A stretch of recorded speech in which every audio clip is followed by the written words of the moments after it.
La Saint-Valentin est souvent un jour propice pour faire de belles annonces concernant sa vie amoureuse et cette année, ils sont plusieurs à avoir choisi de le faire. Aux États-Unis, le fils d'Andra Agassi et Steffi Graf, Jayden, a dévoilé le visage de la fille qu'il aime et qui partage sa vie.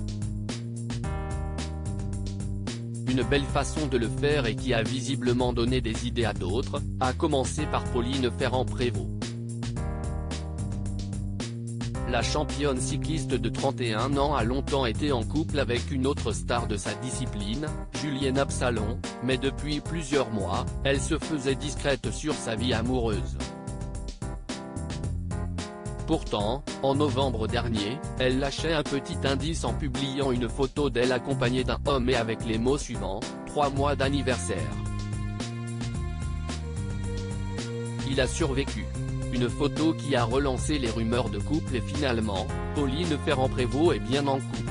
CST elle-même qui en a fait l'annonce sur son compte Instagram en ce 16 février, 2 jours après la Saint-Valentin. Loin des yeux, près du cœur et il ne vaut mieux tard que jamais. Mais je reste fidèle à moi-même, toujours un peu en retard. Bonne Saint-Valentin my love, écrit-elle sur une publication où l'on peut voir le visage du beau jeune homme souriant, qui n'est autre que Dylan van Baarle, un cycliste néerlandais de 30 ans et dernier vainqueur de Paris-Roubaix. Alors oui, l'amour si est pas facile mais ça vaut le coup d'être vécu. La multiple championne du monde semble déjà très amoureuse de son beau sportif, elle qui a connu de nombreuses déceptions par le passé. Je crois vraiment à l'amour. Après, le fait d'avoir connu des déceptions m'a mené à me dire que ça n'existait pas, que c'était juste dans les films. Et si est souvent au moment où tu l'attends le moins, finalement, que ça arrive. Donc il existe peut-être réellement.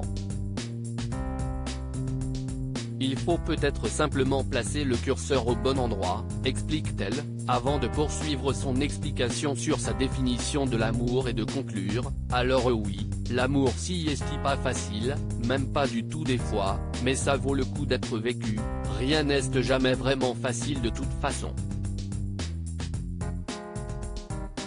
Mais une vie sans amour serait une vie sans soleil, non ? À méditer.